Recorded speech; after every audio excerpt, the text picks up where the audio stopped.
Good morning, everybody. It is Wednesday, January 22nd, and we are live with episode number 21 of the Mindless Meanderings. I'm Jesse Fries, coming to you from Central Texas, where we're still trying to figure out the difference between a Nazi salute, a Roman salute, and just a guy that's a bit socially awkward. And I'm Jamin Fries, coming at you from Eastern Kansas, where 2 nights ago, we hit negative 12 degrees as the regular air temperature. Ouch. That's cold. That is cold. Yeah.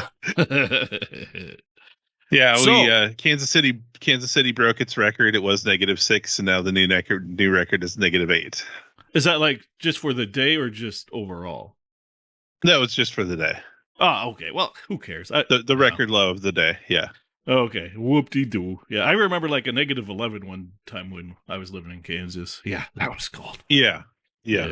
Not that there's much difference between -8 and -11, but there is some there. So. No, I will say we did get lucky though, because on the west side of Kansas City, not only did they have the low temperatures, which weren't quite as low as ours, they were at like -6, -5, stuff like that. But they had a lot of wind, so their wind chills were almost -30. Whoo, doggy. That is a Whereas bit chilly. we had no wind here, so it was -12, and the wind chill was -12. See, you can live with that. That's actually not too bad. It really isn't. So yeah, without it, you add that wind in, and it just becomes horrible. Oh yeah, because the wind will penetrate every layer that you have if you don't have a very good windbreaker. Whereas if there's no wind and you go out and it's if it's like -12, your layers are going to be effective. Yeah, that is true. Yep. So, anything new happen? I can't think of a thing. Yeah, me neither. Oh yeah, we have like a new president or something like that, and then there's some. Oh yeah. There was that. Yeah, imagine that craziness. Yep. Okay, so what do we want to tackle first with this? Because there's so much. Oh god, there is so much. Honestly, I think we need to get into. I think the first thing we should talk about is what Biden did to us before he left office. Okay. Like the executive, like the pardons and everything like that. Yeah. Because those pardons were insane.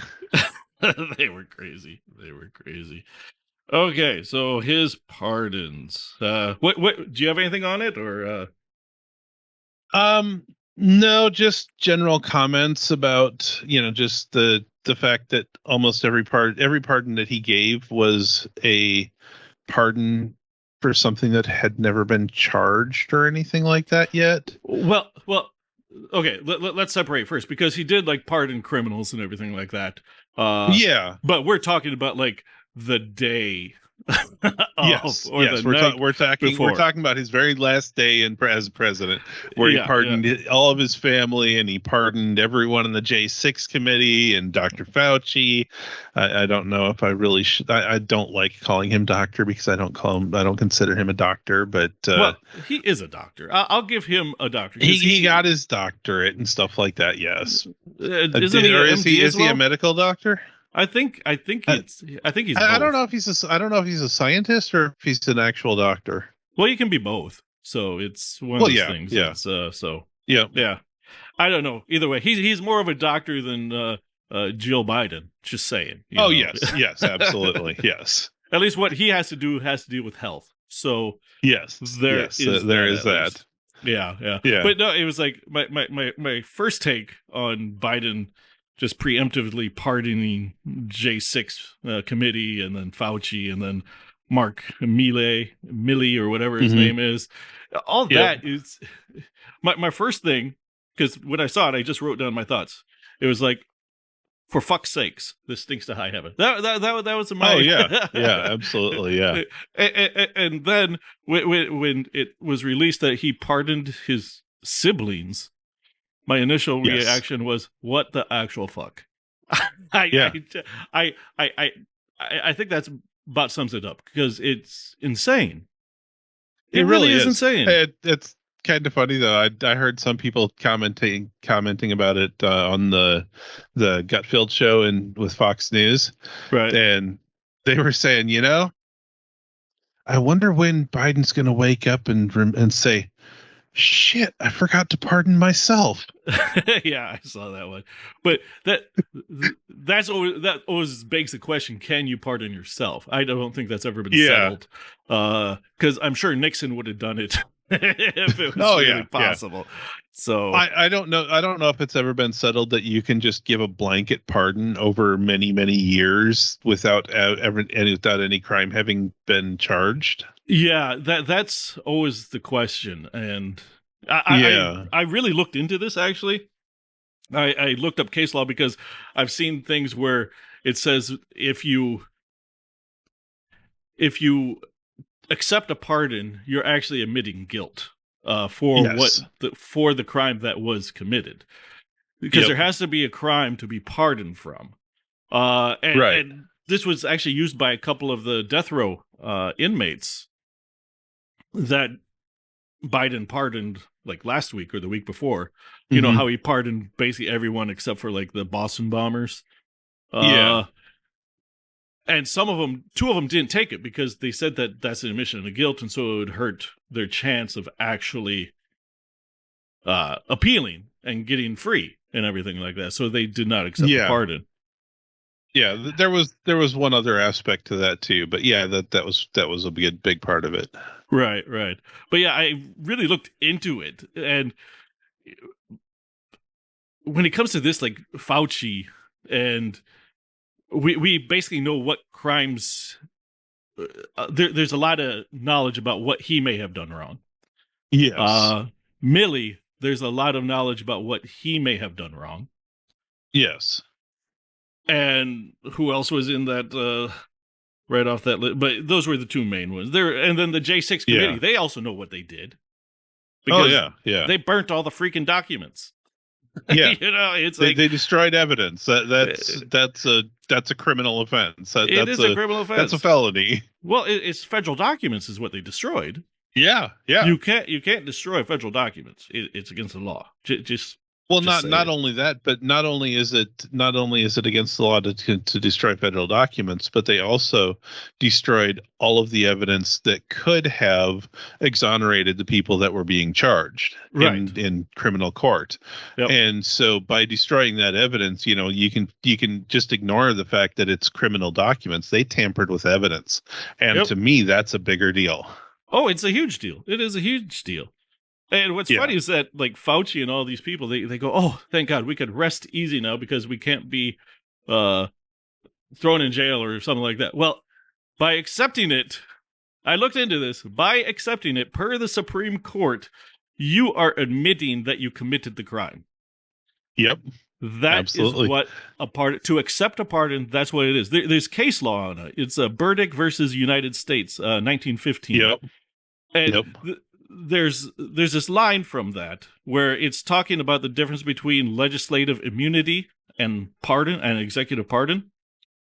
So there's a huge difference. It says the difference is substantial. The latter, so the pardon, carries an imputation of guilt, acceptance, a confession of it.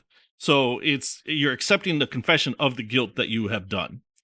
The former, so the immunity, has no such imputation or confession. It is tantamount to the silence of the witness. It is non-committal. So basically, if you're immune from it, there's no, you're not saying I did anything or anything like that. Right. Yeah. And so basically, they said it is unobtrusive act of law given protection against the sinister use of his testimony, not like a pardon. So that's when it comes to immunity. But it says not like a pardon, a pardon requires him to confess his guilt in order to avoid a conviction. That is what a pardon does. Yep.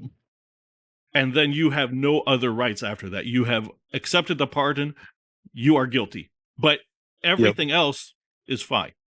There's no, you won't be held accountable for the crime, but you are guilty of the crime. There'll be no punishment, but you are guilty. Yes. So no Which matter means what, that every member of the Biden family now is now a felon. Not everyone. Not everyone. I don't think he did some of his children. I know he did Hunter. Okay. But and yeah, everybody that he pardoned is now a felon. So yeah, there's that. Yeah. So we got that at least, you know. Well, you know that I did hear there is still one person that can be held accountable for their actions. Uh-huh. Mark Milley. How so? Because the presidential pardon has nothing to do with the military, so he can still be brought up for court-martial. There's a lot of stuff the military can still do to him. Did you see that they took down his painting? Oh, I didn't. Yeah, so in the Pentagon, they have paintings, portraits of every chief of every what's the top military guy?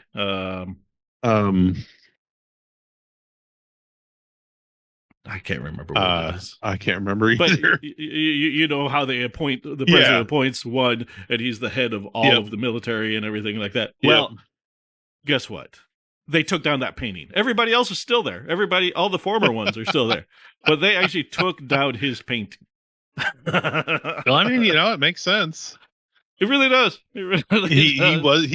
He is and was a stain on the military. Yes, and he would not actually perform the duties. Yeah, and the orders that Trump ordered while he was president. Yeah, completely. Just yep. Yeah, no, absolutely, yeah. But yeah, so there's a lot of stuff going on with all that. Yeah, that's still crazy. They're gonna have to parse everything with that. And since they have a pardon, and if they accepted the pardon, now Fauci will have to testify in Congress because there will be no threat of. If he accepts it, I think that's one of the biggest things about the pardons is that that you're no longer subjective to the Fifth Amendment. You can no longer plead the Fifth because you've gotten the pardon for the crime. So it's impossible to incriminate yourself. You have admitted that you committed. Yes. You've already admitted that you committed it, so you can't really plead the Fifth because you've already said that you committed that crime. Absolutely. Yeah, so the law is crazy. Yeah, it really is. Yeah, and then there's all the pardons that Trump did. Yes. I'm not sure I agree with all of them that got pardoned, but you know, I really hope that includes the people that haven't been charged but are still in prison. Because the way a lot of it was worded and the way that a lot of people are reporting on it, it's those that were charged with crimes and stuff like that. But there are quite a few that never. You there? Sorry about that. Yeah, my voice started cracking. There were quite a few that never got charged but have been in prison for over 4 years. You know, I mean, right. And so hopefully they're all free now. Hopefully they've all been released now. I believe so. Let's see here. Where are the presidential actions? Where was that? I think that was pretty close to the last page. Because I actually went through like everything that was online. I actually went through all the executive orders and read all of them. Okay. Let's see. Granting pardons, commutations for January 6th. Let's see here. Grant a full and complete unconditional pardon to all other individuals convicted of offenses related to events that occurred. Yeah, it says convicted. Let's see. The Attorney General that's a political prisoner may not be affected by that. Let's see. The Attorney General shall administer and effectuate the immediate issuance of pardons to all individuals described in Section B above, and shall ensure the individuals offense convicted. Yeah, Yeah, I think you have to be convicted, but then the attorney general can release the other ones too, because technically there's no crime there. They haven't been convicted. So I'm not sure if that would actually. Well, the thing is though is that I mean, yeah, the new attorney general can do that, and hopefully they get on that right away. But because I mean, these people have been, yeah, and it's kind of funny, you know, they're doing they did everything that you always hear about the evil nations doing, where you're putting people in prison without trials, you're holding political prisoners. And I mean, they were going so far as that like every 10 days or so, they would move these within every certain amount of time, they would move them to a new facility. Right. Yeah. And no, I mean, that's just shady as hell.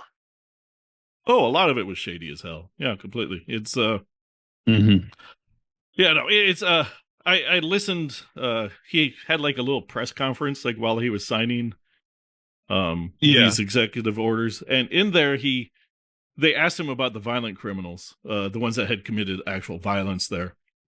Mm-hmm. And he said, well, they've been in jail for a while anyway, so that's why he's letting him go. It's not that. And some of them got pardoned, some of them were just commuted. So, but I looked, some of the violent ones, they were pardoned, which is completely different than commuted. So, right. Yeah, he commuted like 14 or so people, I think, and then the rest were pardoned. Okay. So, yep. Yeah. No clue. Yeah, no, that's an iffy one too. It really is. I mean, you know, he had always said that he was going to look case by case, and if they actually committed a major crime while they were there, then they wouldn't receive his pardon. But it looked like it was just a blanket pardon. So yeah, it was. It looks like there was some discussion and everything like that. Some aide, right, undisclosed aide, talked to media. Of course, and they said that basically it just came down to it, where at one point Trump just said, "Fuck it." Just pardon them all. Is what it was. Well, I mean, it was probably, you know, he was probably doing what he said he was going to do, which is going case by case, because that's how you're supposed to do pardons, is case by case. Right. But you know, after so many cases of this should have been thrown out, this never should have been charged, this shouldn't have been this shouldn't have been that, I can imagine, you know, going after looking at like 1,000 cases of this, you're like, you know what, fuck it, we're just getting rid of them all. Yeah, I could see that. I don't know the timing of when it actually happened. Some people also said possibly it was once like Biden pardoned his family, Trump is just like going, fuck this, just okay. That would make a lot of sense. Just pardon them all. Yeah, because once Biden really just went crazy with those pardons, it was just like, well, I guess anything's open now. You know, even though Biden said. Biden and every Democrat, including Schiff, who was part of the J6 committee, they were all like, "Oh, no, you can't do that." Back when after Trump left, there was some talk that Trump might have done that, but he didn't. But they were saying, "Oh, you can't do that. That's no." Yeah. And now Trump's just going, "Well, he set precedents, so I'll see what I do in the future." I don't know. So yeah. I found it so amusing, you know, that. While Biden was doing his pardon for his family, he's like, this in no way means that they're guilty of anything. We're just protecting them from political trials that other people might bring on them. And I'm sitting there like, well, you know, if you hadn't set a precedent of political trials, you know, then... right? Yeah. So many political trials under Biden. But also, if you actually did something bad, like what a lot of his family is rumored to have done, right? That's not a political charge. That's a legal charge. Right. I'm right there with you. But yeah, as you said, he is the one that started the whole going after your political opponent. Yep. it's like no matter what you say, it's like Jack Smith goes, "Oh yeah, no, it was a good case." No, it wasn't, dude. It wasn't a good case. Just every prosecutor says it. So yeah, nope. Yeah. It's it's Biden messed up with that. But then the question is did Biden even do it? It's like yeah. There's so much. It's like yeah, he wasn't even really president towards the end. So it's like.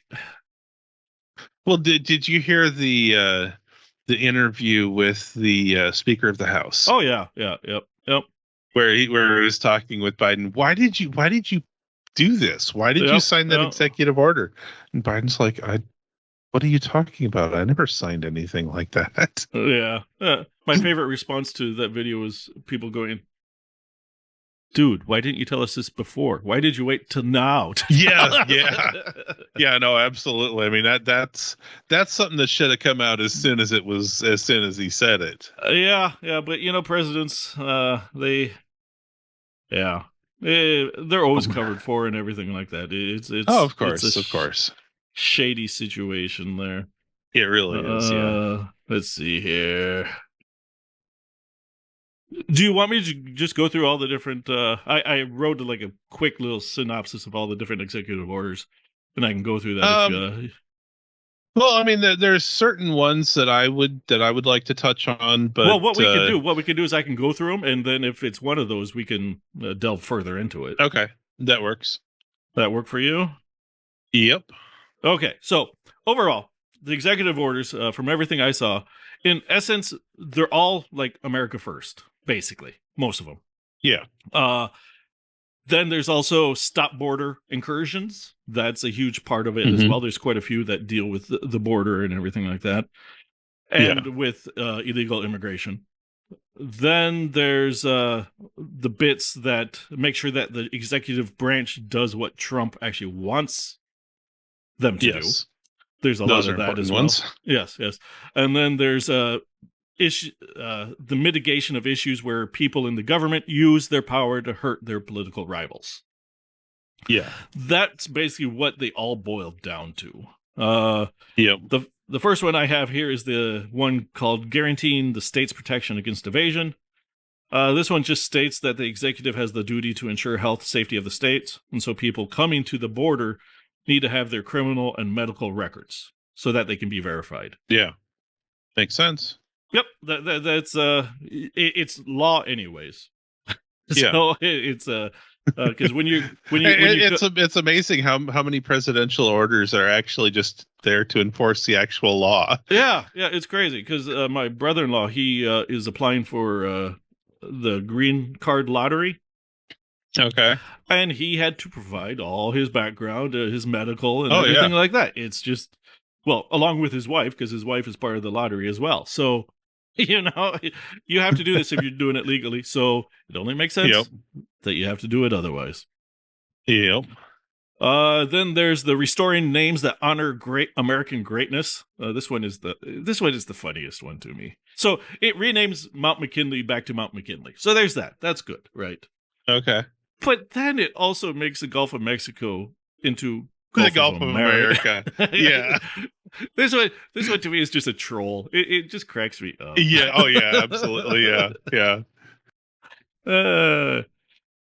Let's see. I heard some people talking about that one, saying that the reason the only reason he did that one is that other people said everybody will pay attention to the executive orders that are going through. I could see Is there any other craziness in there?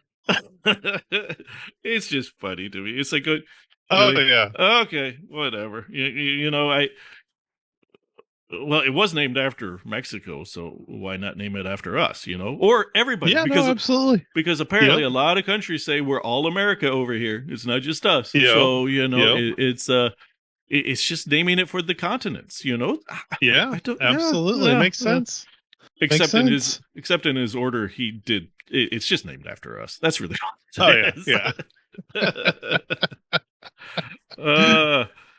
Let's see. Then he designated cartels and other organizations as foreign terrorists. Yep. And especially I think that one's an important one. Yeah. This includes the Mexican cartels, but also MS-13, Tren de Ragua, TDA. Yeah.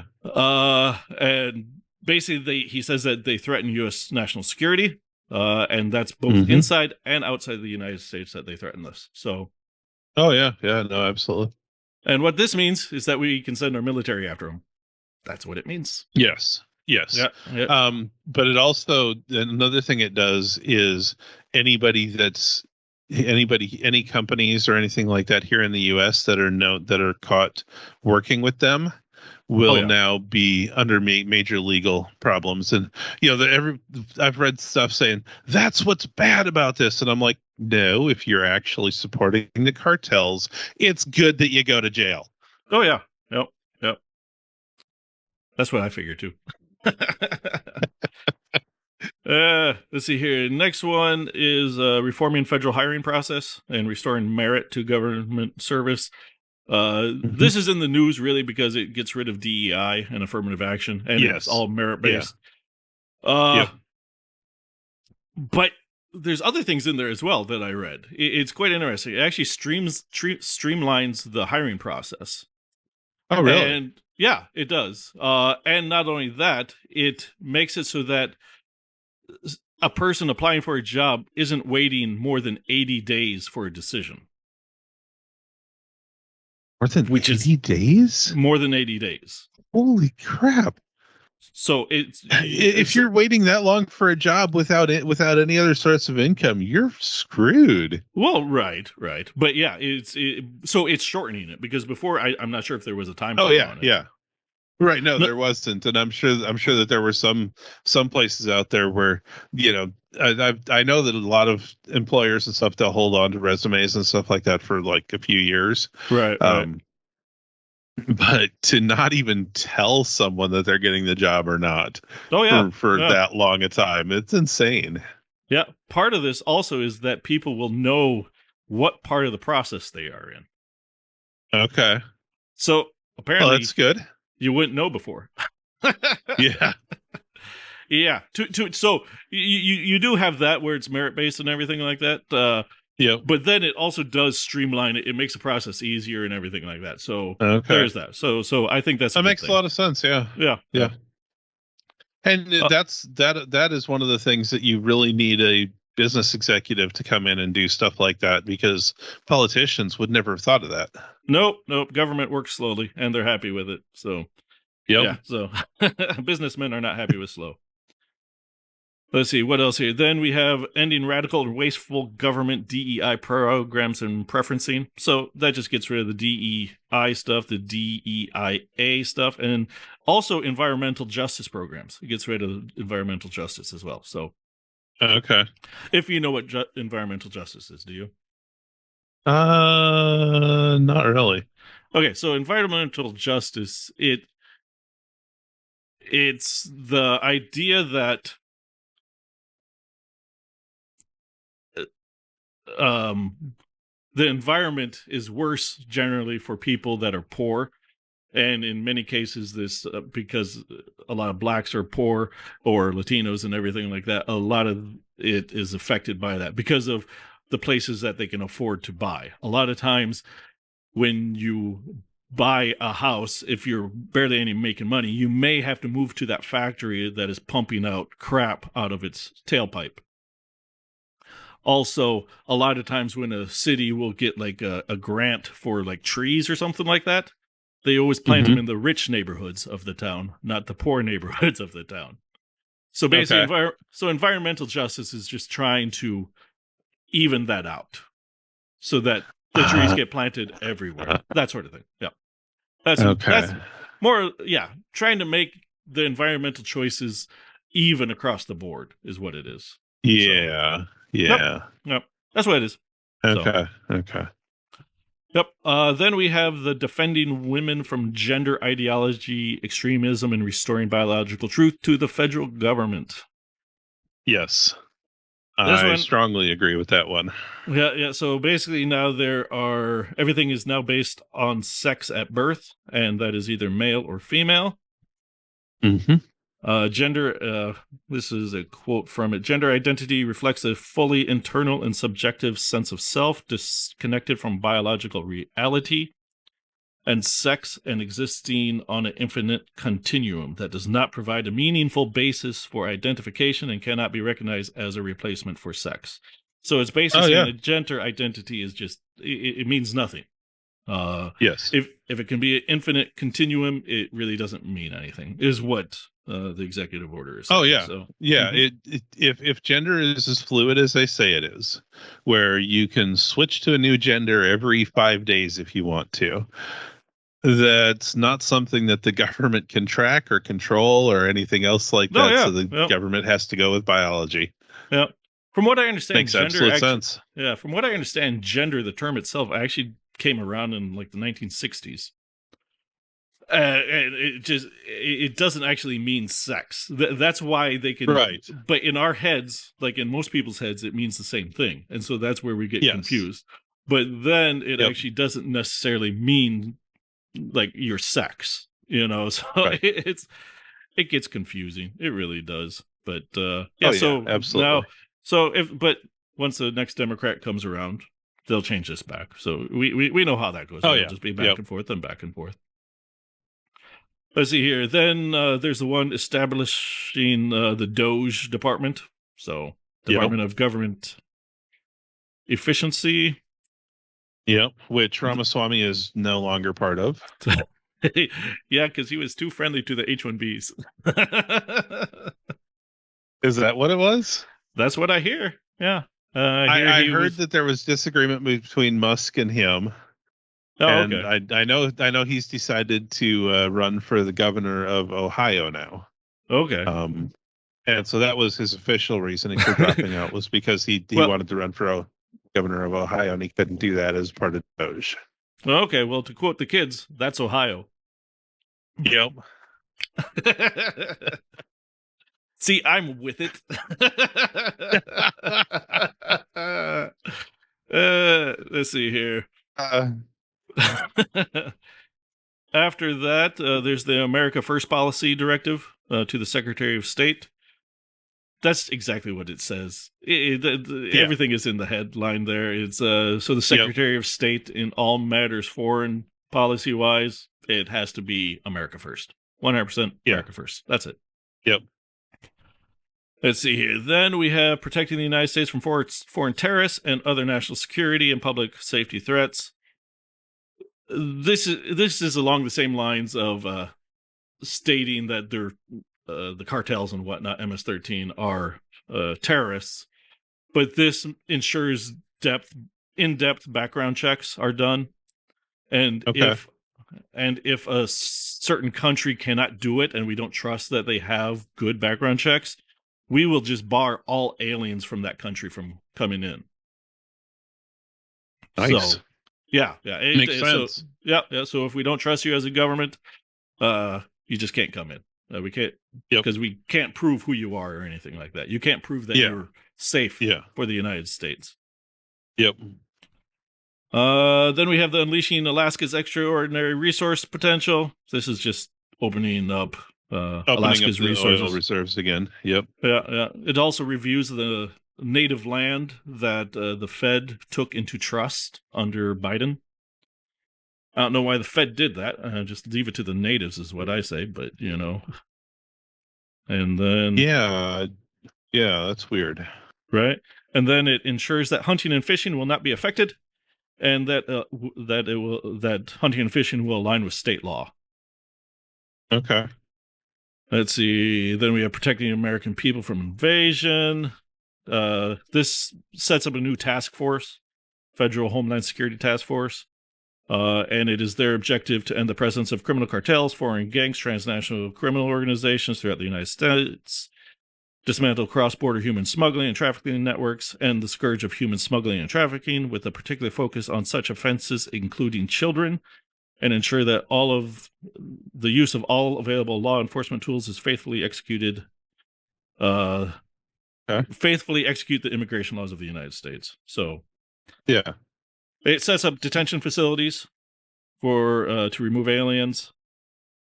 And it also allows Homeland Security to actually allow local and state LEOs to act as immigration officials.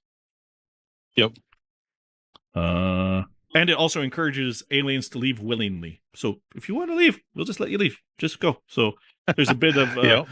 Which means I think we can, that Homeland Security can say, okay, we have a little benefit for you to go. If you go willingly, we'll pay for you to go, or something like that. I don't know exactly what. Yeah. But, yeah. It also cuts the funding to NGOs helping illegals. So that's good. Good. Stops all public benefits going to illegals. So illegals cannot get any public benefits. That's like food stamps, good. Things like that. Yeah. And it removes document requirements. So to send you back, you don't need a passport. We can just send you back. Nice. Yeah. Let's see here. Then we have the Organization for Economic Cooperation. Basically, there was a global tax deal. Do you remember hearing about that? No, I don't. Well, basically, Biden got us into this whole thing where it said that we will ensure that everybody pays at least a certain amount of tax based off of a global level that everybody in the globe should pay for. It's what? Yeah. So he was trying to link our tax system into a global world order tax system. Yeah, so that the global system could actually tell us how much our rich or our people have to pay. And just so you know, basically all of us are rich in comparison to much of the world. Yes. Everybody in the United States is. Just saying. So, yeah. Yeah. Yeah, so he got us out of that. So there's that. Thank God. Right? Let's see here. Then we have one that sets up the Security Council, how it works, National Security Council. He stopped all foreign aid for a period of time to make sure it aligns with what we want. He says that states many times, let's see, a lot of times the varying aid can actually lead to instability in the world, he says. So that's why he's ended that. So, yep.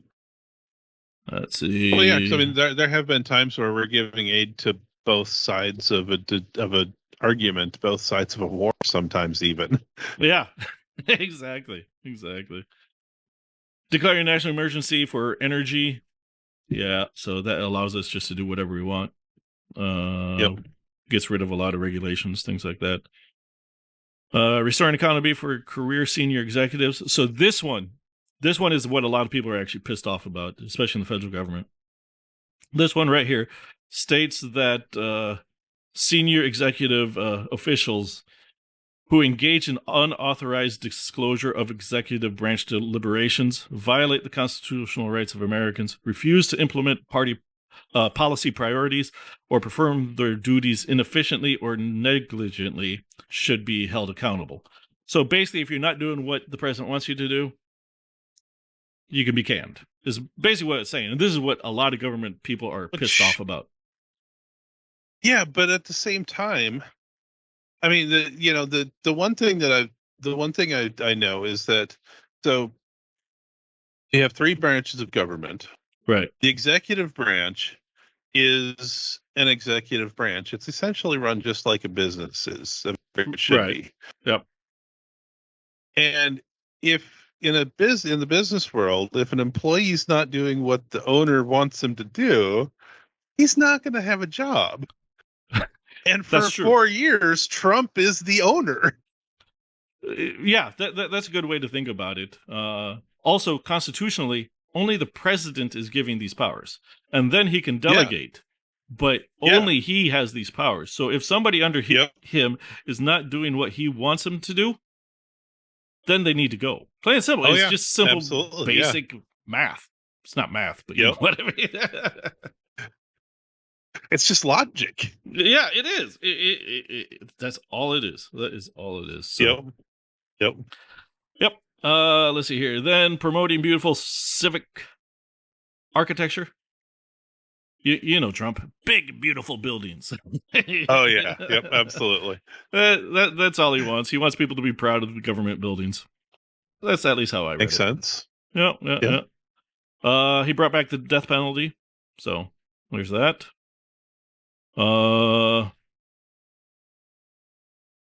And let's see here, reversal. Yeah. So yeah, brought back the death penalty, and with that, he also was it a different one, but in it also he said something like every capital crime needs to have the death penalty on it. He said that for the prosecutors. The prosecutors always have to go for the maximum, is what he said. So if you're killing, if it's a capital offense, well, guess what? It's a capital crime. That means death penalty's on the line. So, I mean, yeah, I can't argue against it. Yep. Then you have the putting people over fish.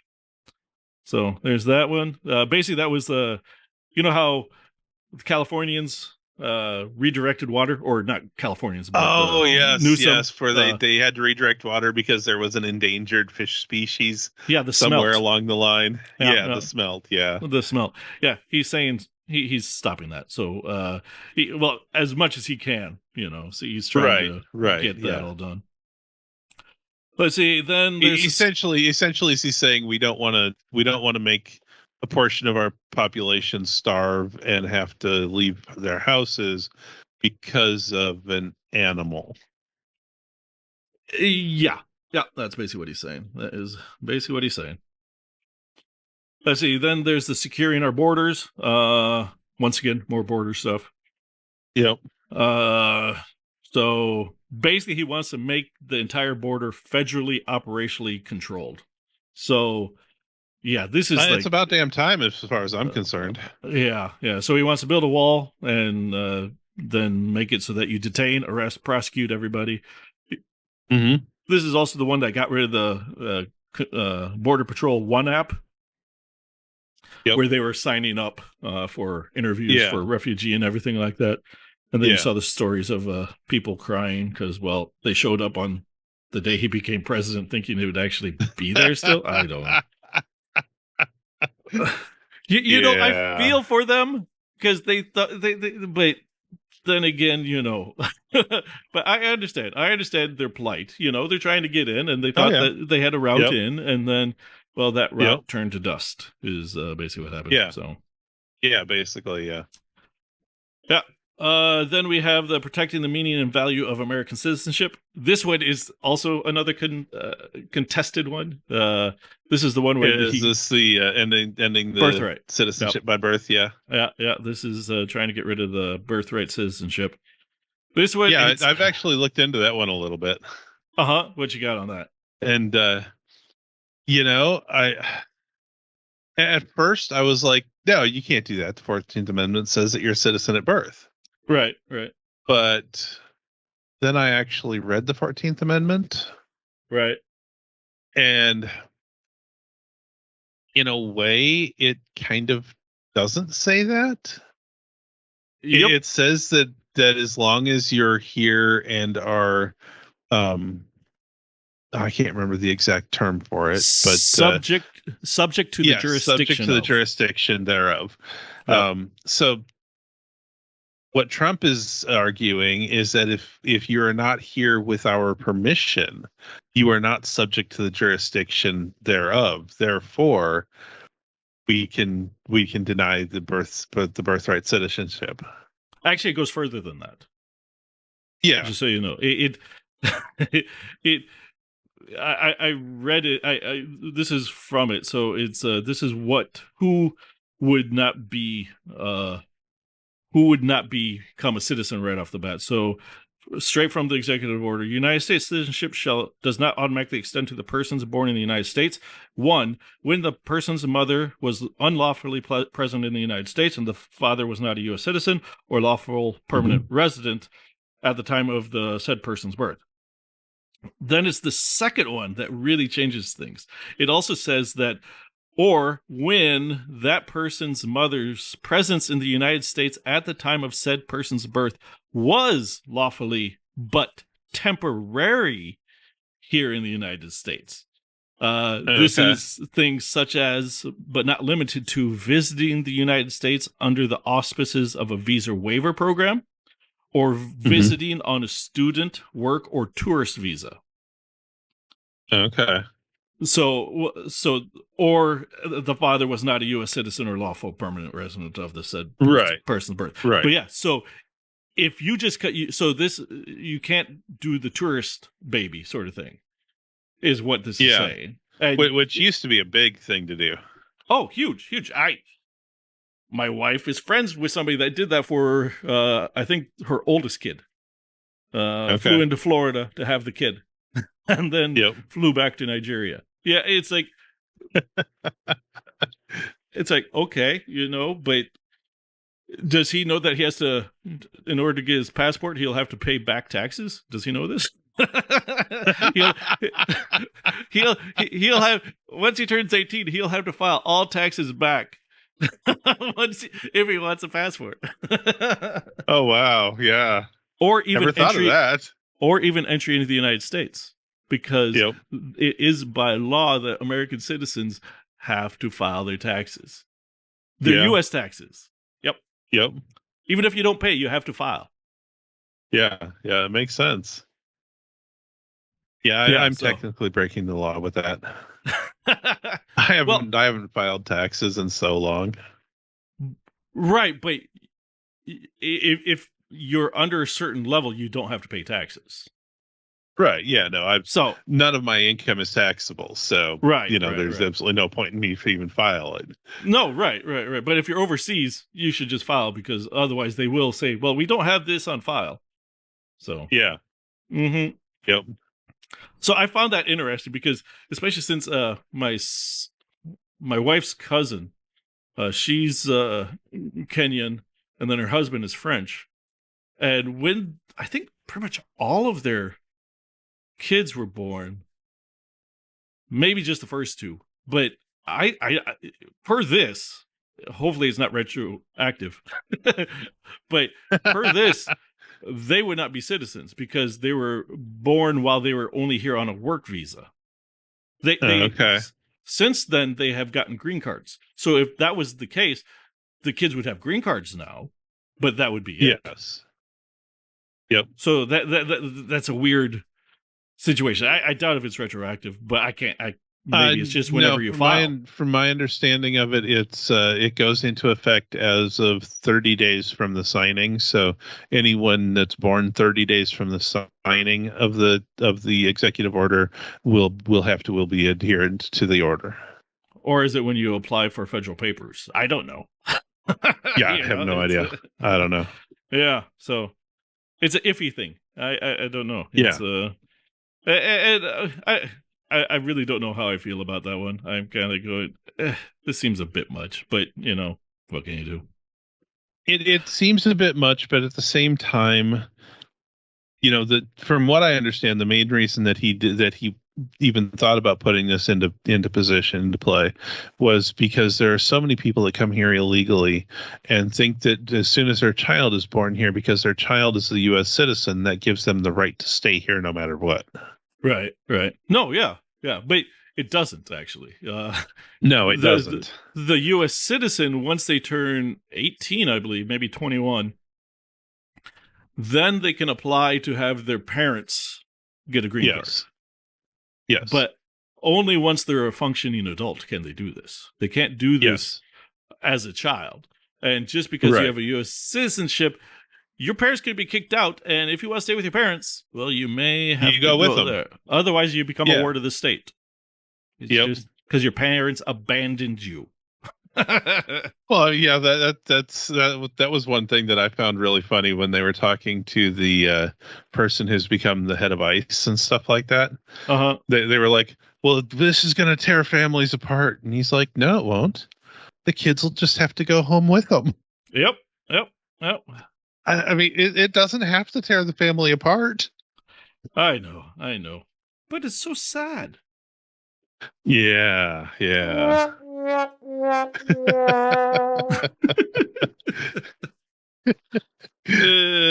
Absolutely. Okay. Is that the first time in the show we've used the sound effect, or possibly? Yeah. Pretty damn close to it, if not. It really is. It is. Okay. let's see here. Okay, then after that one, there's Reliance United States Refugee Admission Program. Basically, this stops all refugees from coming in for a temporary amount of time, but also allows local and state officials to have a say in where refugees are placed. Makes sense. So yeah, this is like the whole Springfield, Ohio thing and everything like that. Yeah, so you won't have a town that suddenly doubles in size because refugees are dumped on them. Unless if they want them. Yeah. Yep. Which makes sense because, a lot of small towns and stuff like that, they just don't have the infrastructure to handle a larger population. True. Yeah. And some need it because they don't have, their towns are pretty much gone and they need people to come in and save the town. Yeah. Yep. Completely. Then we have the Unleashing American Energy. This stops the EV car mandate and stops subsidies for them. And then it also states that we need to become a top producer of rare earth elements. So it's not just about energy. It's actually about the things that actually make up the batteries and all the things that we actually need for EVs and things like that. To actually mine them here so we are not reliant on China, because China's the big boy right now. And so is like some places in Africa and whatnot. Yeah, I also read something that's saying that Trump was looking at opening the oceans for mining for rare elements. And yeah, it wouldn't surprise me. Yeah. A lot of people are going to be up in arms about that because, they say the ecosystem down there is so much more fragile than it is up here on land. So we can't do anything that might disturb it. Except put up windmills that kill whales. We can do that. Yeah. But that's okay. We don't need the whales. No. He also took care of that, though, too. I'm not sure if it was this one or a different one. But also, this one also lets us buy the light bulbs, the dishwashers, washing machines, gas stoves, water heaters, and toilets, and shower heads that we want. God bless it. Oh, we don't have to limit. It's not limited to how much water flows through every. That's what it's saying. That's how I'm reading it. That means you can buy something without having to take out that water restrictor in your shower heads. Because, everybody really does, right? We want the pressure. Yep. It also allows the permitting of interstate pipelines. So there's that. Okay. Also eliminates the social cost of carbon calculation. Apparently, the EPA was using this thing called social cost of carbon to determine whether or not something was good for the environment or not.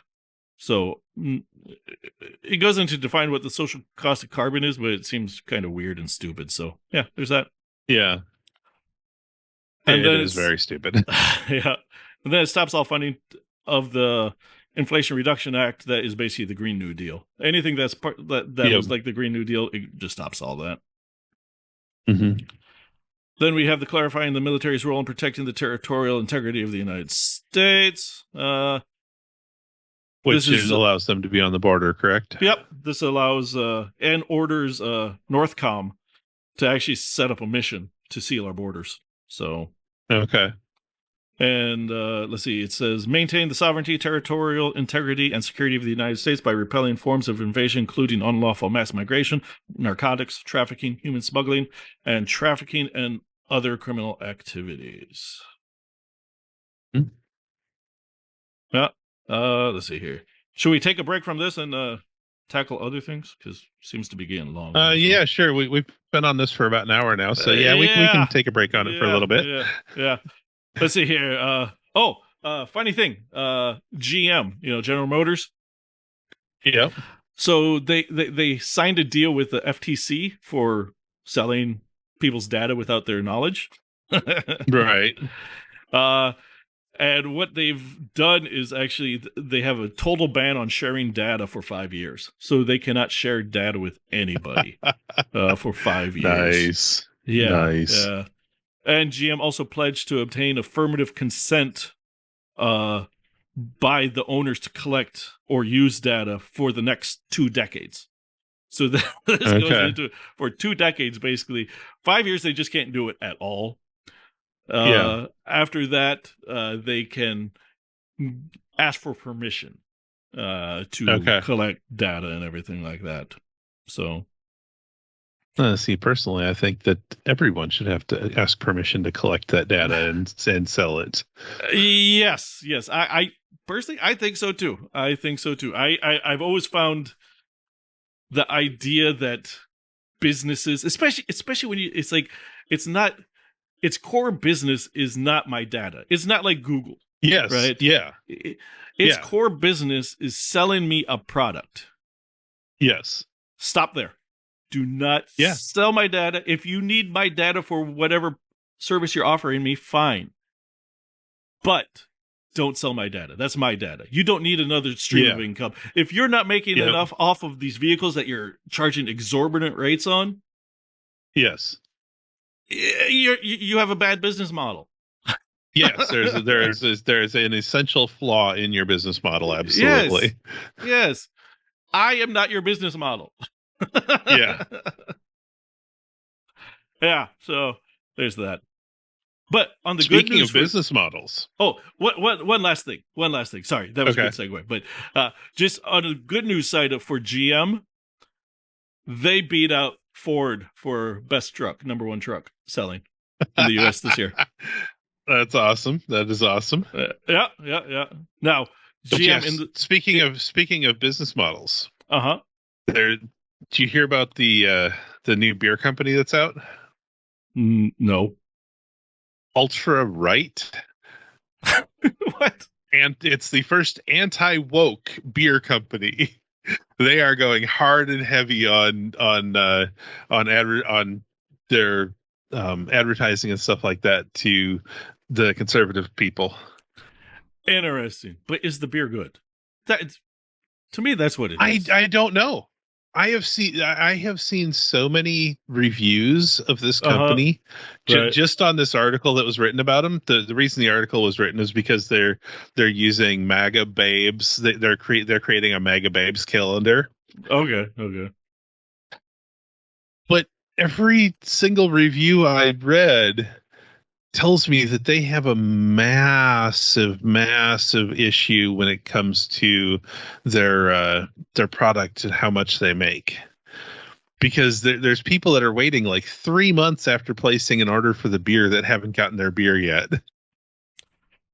So their shtick made everybody run to them, and now they can't. Yes, and they didn't have the infrastructure for their supply line built up in order to handle it all. Well, yeah, because beer companies grow slowly. Yeah. And it gets to the point where some of them, to actually grow further, they actually have to get into a partnership or sell part of their business to one of the big boys. Yes, absolutely.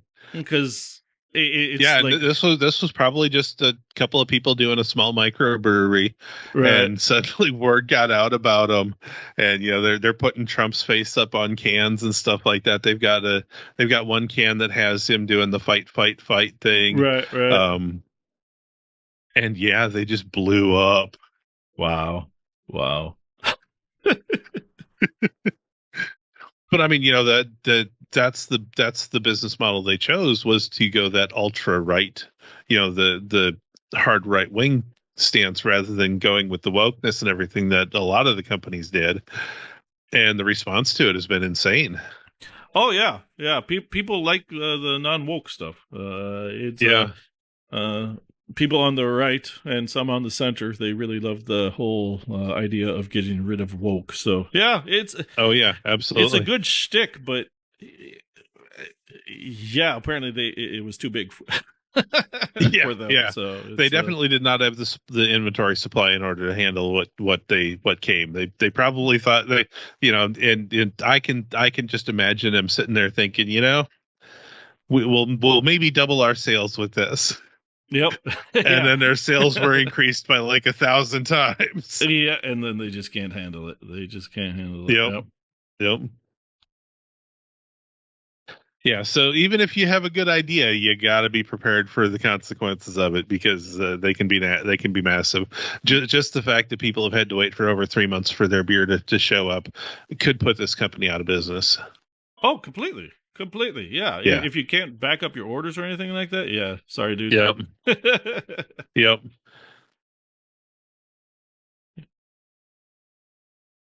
Okay, let's see what else we got here. Well,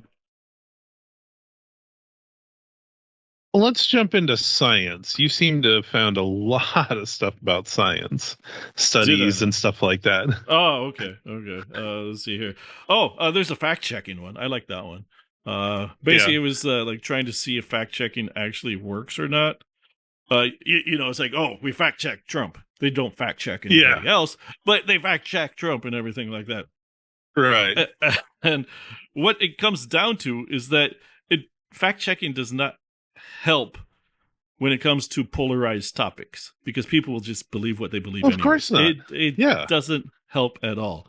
There is a quote in there. It says, the way, this is talking about the social comments, how you can comment on something instead of fact checking. Right.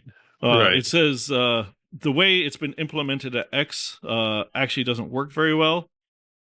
He points to the analysis done last year that found that community notes on X were often added to problematic posts too late to reduce engagement because they came after false claims had already spread widely. Well, see, this is part of the problem. They think that you actually have to stop these problematic posts. No, it's a discourse. Well, it's not only that, but just the premise of what they're saying is that it came too late because these false statements were getting through. But what makes them false statements? Is it something factual that you can look at and say, no, this is not what if somebody puts a statement up there, 1 + 1 = 3, then yes, you can do a fact check on that. But if somebody puts a statement up there saying that the economic model of the Republicans versus the economic model of the Democrats is better, the economic model of of Republicans is better, you can't fact check that because half of the world disagrees with you. Yep. There is no facts there. Absolutely no facts. Yep. Yeah, so 90% of the fact checks out there are just load of crap anyways. So, I mean, Oh, they really are. They really are. Yeah. Let's see here. Now, also, looks like, so remember how I think like last time or the time before that, I talked about how there's like no dark energy anymore, possibly? Yes. Yeah. So just, just the other day, there were some other scientists that came up with this whole thing saying that the universe is expanding faster than physics can explain. And so there's this new evidence deepens cosmic crisis. I'm going, didn't you read that other paper, dude? Didn't you read that one that kind of explains that it's a whole timely, wobbly, gobbly-gook, like Doctor Who sort of thing, where if there's no mass, time goes either faster or slower, and can actually add billions of years. It can be a difference of billions of years after all this time. So, damn. Yeah. So basically what I'm saying is scientists aren't always on the same page. So we have these physicists over here that say we're in a crisis. Then you have these other over here saying, I think we kind of figured out the crisis, even though there was no crisis because the crisis didn't develop until later. And so basically you can do one of two things in life. You can either do your own like elementary research, so you can like look at articles and stuff like that of other people, or you can just accept the opinions of whoever gives it to you. That's it. Those are your two options. Yeah. Because you're not a real scientist yourself, you're not going to get into you're not actually going to do studies and everything like that. But you can look at the studies and try to come up with something, And this includes all scientific things. This includes climate change, COVID vaccine stuff, and the list goes on and on. Just do your own research, and that research could just be looking at other research. And that's better than nothing at all. Or you can just bow down and take Dr. Fauci's word on it, even though he committed a crime, or he said that he did because he took a pardon, maybe. Yeah, maybe. Yeah. I think we kind of factored that if he accepted it. I'm not sure if he actually accepted it, but I know he said he was happy about it, so maybe he did. I don't know. Yeah, I believe he did. Yeah, mm-hmm. He hasn't said anything saying he's not going to, anyways. Right. But that doesn't mean that he did. So. Well, right. Yeah. But yeah, that's absolutely true. Yeah. So there's that. Let's see here, and then I have one. I'll save those other two for the end. Oh, there was that. Okay. Yeah. There's this other one. Apparently, a glass of milk a day keeps colorectal cancer away. So, what you can do is they say alcohol can give you colorectal cancer, and so can meat and everything like that. So basically, as long as you drink milk, it just evens out. Yeah, it makes sense. Well, I don't know if it evens out, but people have a balanced diet and go on with life. That's what I say. Yes, plain and simple. Yes, absolutely. That is what you should do. So, absolutely. But I mean, it makes sense that milk would be good for you because it's good for you. So, you would think so. Yeah. Yeah. And you would also think that here at the Mindless Meanderings, we are a value for value model podcast. So if you can help donate some money or time or talent or anything to us, please let us know. My email is jesse@mindlesssea.com, and Jamin's here is jamin@mindlessmeanderings.com. And any amount would help. $1, a penny, $300, $5, anything will help. And we're having fun doing this, so help us out and have some fun with us. Absolutely. Let's see. Then we also have Hamas. There's a Hamas deal. So we got that. Yep. I saw an article on that not too long ago, talking about how ever since the ceasefire, now Hamas has really gone strong and is in strong, has basically the entire Gaza firmly in their hands now. And so the article is like, so how long is it going to be? How, is this ceasefire going to be permanent? And I'm like, well, the Hamas is there, so no, it's not going to be permanent. Yeah, no, it won't be permanent. Hamas doesn't want it. They don't. Well, They want it so they can recoup and then they can attack again. Yes, that's how Hamas works. They've proven this is how they've worked time and time again. So they do it over and over and over and over. I mean, it'll probably be a few months, and they'll start seeing missiles flying across the front, flying over into Israel again. Well, they may have to wait until Trump's out, just because nobody really may not have the money for it. Yeah, and nobody really wants to mess with Trump. Nobody really does. They really don't know what he will do, but they also know that he's willing to deal. Yes. So it's not just the threat. It's also like going, okay, there's the threat, but if you want a deal, maybe we can work something out as well. So yeah. But yeah, 3 people have been released by Hamas?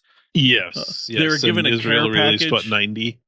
Yeah, something like that. They were given a care package and everything like that, and a Hamas necklace, and yeah. Seriously, as if they were there on vacation. Yeah, they got a freaking Hamas gift bag, dude. Wow. Right? Is that like that would be being burnt as soon as I cross the border? Something. Yeah, I thought that was kind of odd. Yeah. You give gift bags after good events, after vacations, after something positive happened. Right? Not after you've been held prisoner for a few years. Yeah, I thought that was rather odd. I really did. Yeah, definitely.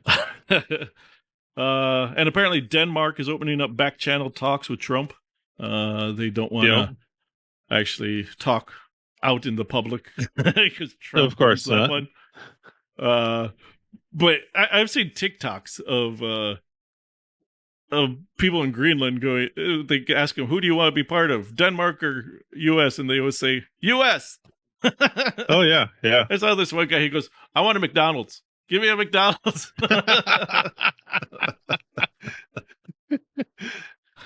Oh man, that's special. Isn't it though?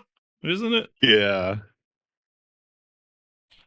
Let's see here. Then we have the SpaceX Starship blowing up.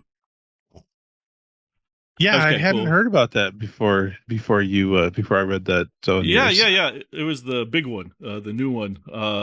Yeah, it blew up over, I think, Turks and Caicos.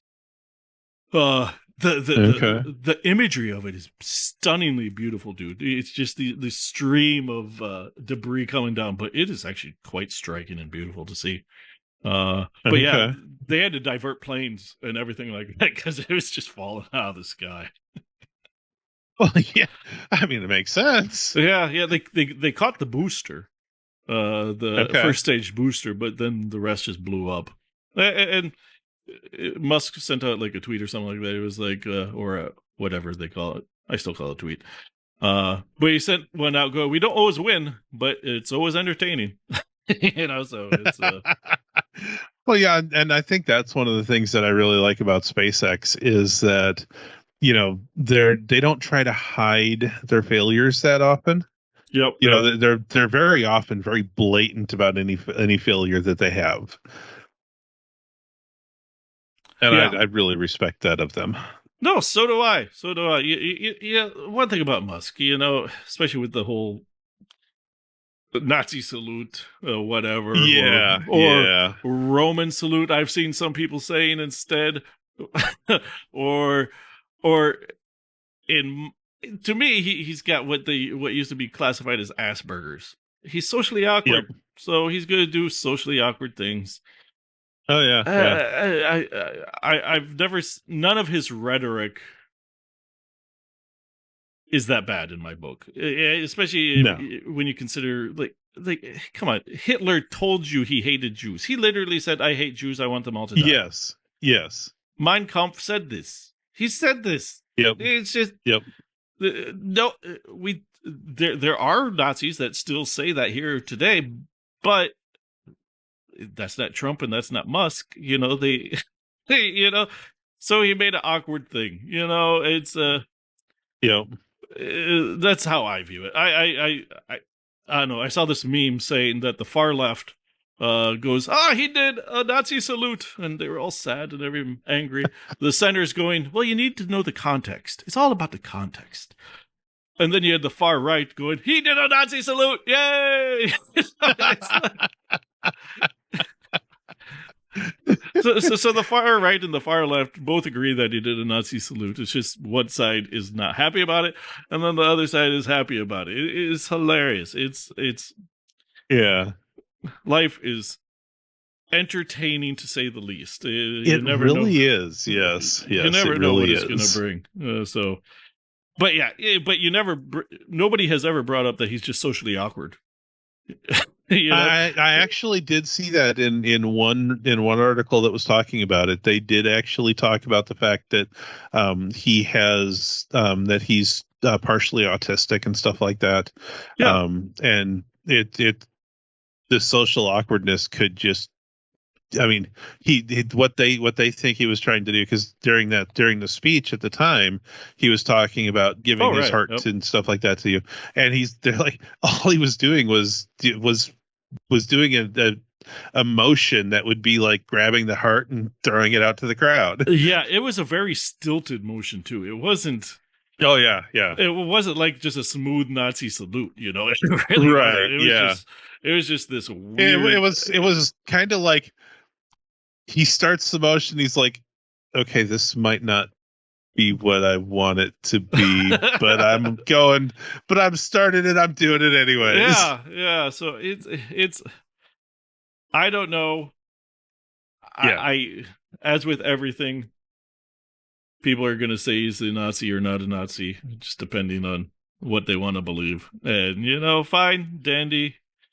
But well, the one thing that I'm kind of surprised about is nobody's brought up the fact that he's from South Africa with the apartheid and all that. I'm really surprised that nobody's brought any of that into it yet. Well, that was apartheid. That wasn't Nazi. So Well, no, I know that, but I mean, there are some very small similarities. in how they treated the people and stuff like that. Yes. I'd agree. Not as bad as Nazis, though. Oh no, not nearly as bad. Yeah.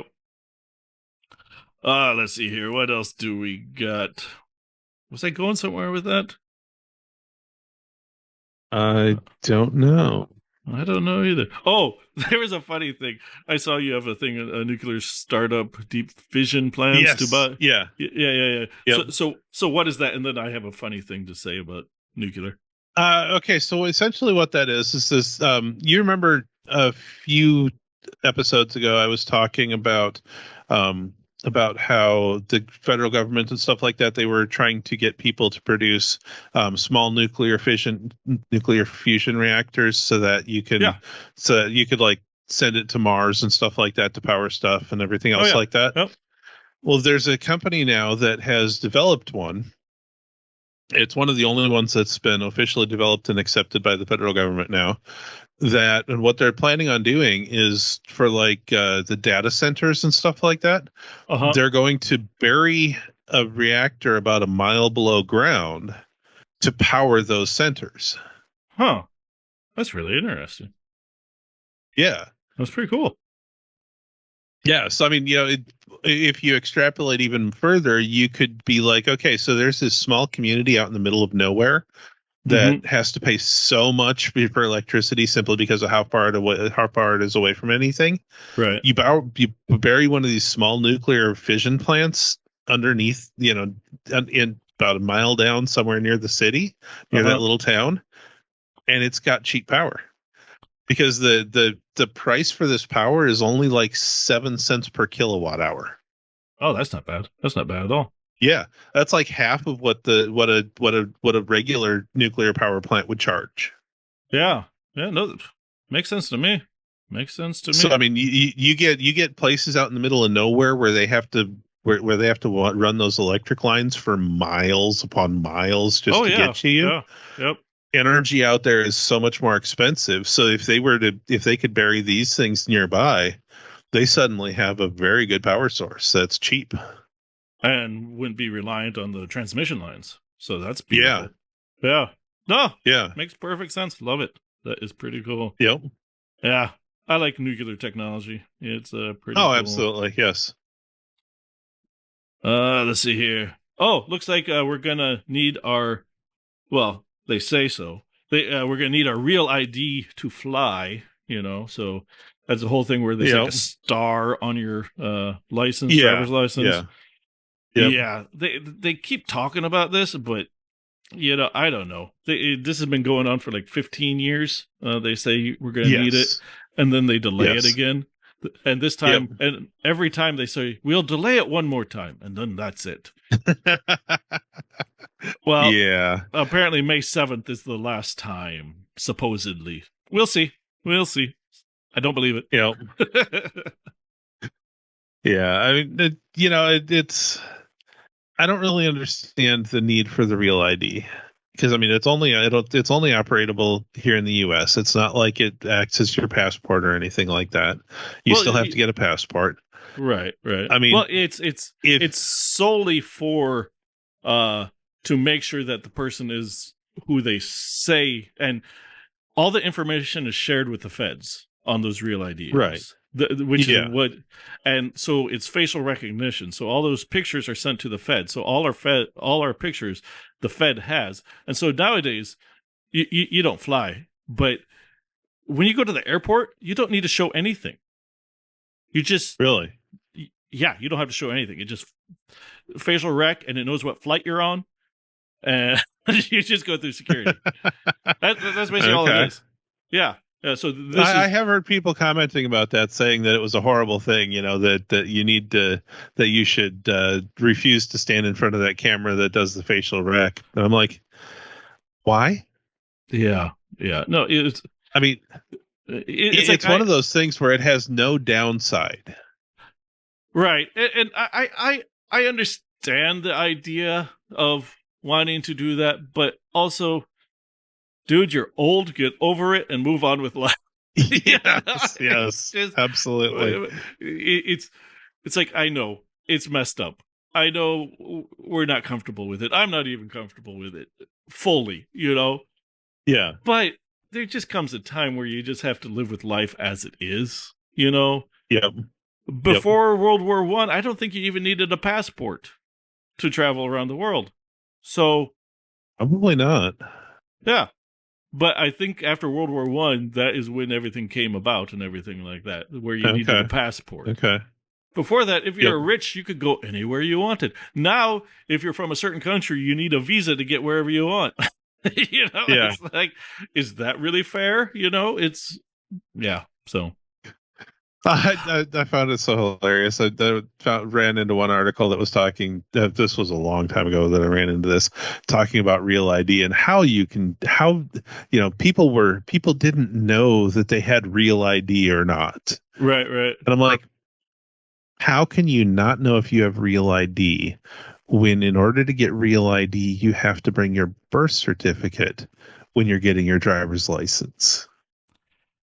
Yeah, I know. If you brought your birth certificate, you have a Real ID. I mean, that's just the way it is. Yep. Well, let's talk. I mean, it makes sense, though. Yeah, it does. Let's just talk about some of these other important executive decisions before we end off here quick. Okay. One of my favorites is the memorandum to resolve the backlog of. Oh no, not that one. Which one was it? Energy, America First, national emergency on the southern border was one. Oh, this one. Holding former government officials accountable for election interference and improper disclosure of sensitive government information. This one is one of my favorites here. It strips 50 people of their security clearances. Which actually hits them in the pocketbook, because a lot of these people, absolutely, yes, they get inside knowledge, and then they go on the TV, onto MSNBC, CNN, Fox News, whatnot, and then they are paid by those networks to actually be a go-between. This really hits these people in the pocketbook. Or they get hired by companies like BlackRock or Boeing and stuff like that to act as the go-between between the government and them, because they still have their government clearance. I personally believe that everyone should lose their government clearance as long as the second they're out of the government. It can't happen that way.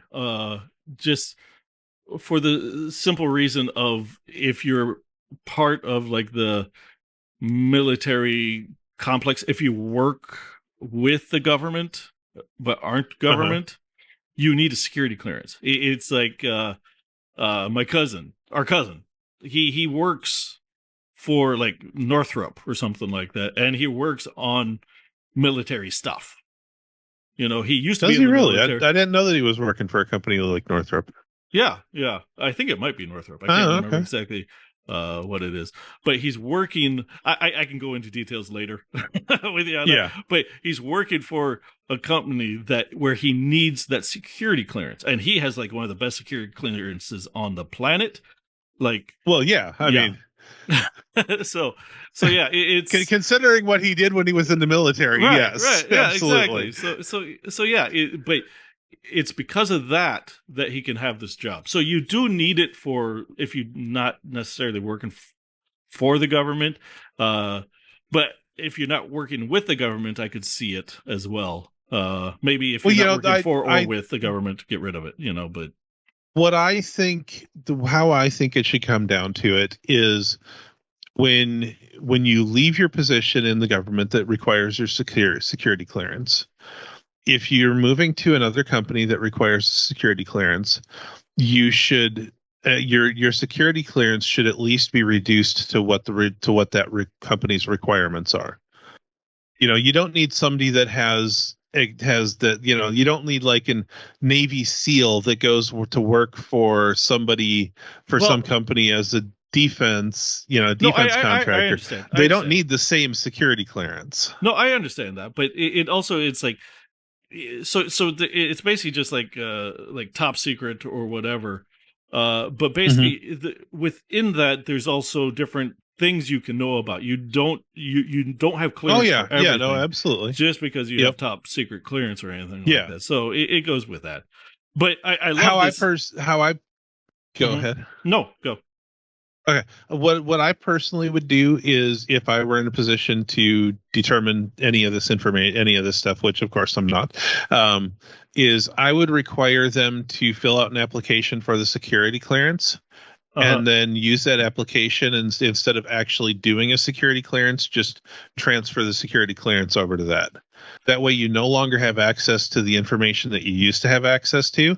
Right. You don't need that if you don't need that information for your job, because there's so many times now where, somebody, you talk to like CIA people, ex-CIA people, they go to a new job and they still hold all the old security clearances that they had, which means that they can see basically everything that the CIA has. They don't need to be able to see that stuff. Well, right.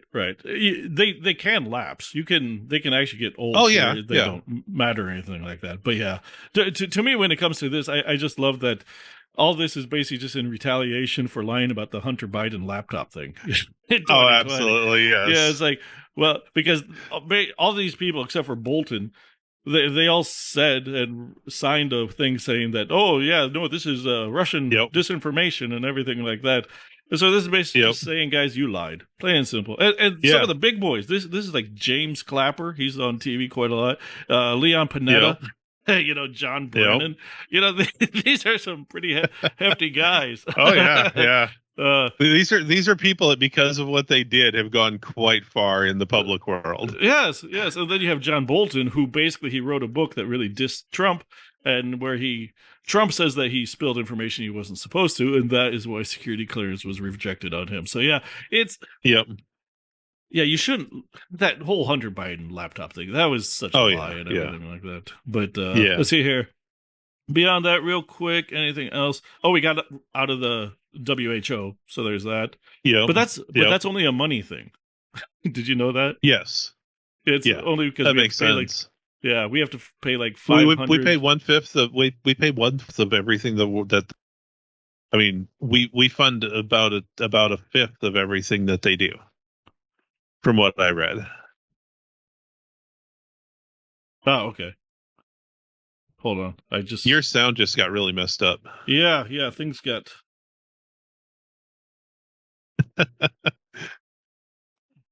Okay, is that better? No, it's not. No. I don't know what happened. It sounds kind of like you're in an echo chamber again.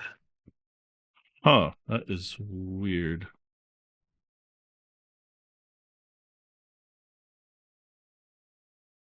Okay, well, we're pretty much towards the end anyways. So, yeah. With that, thank you for joining us for episode number 21 of the Mindless Meanderings podcast. I'm Jesse Fries. And I'm Jamin Fries. And you guys have a great day.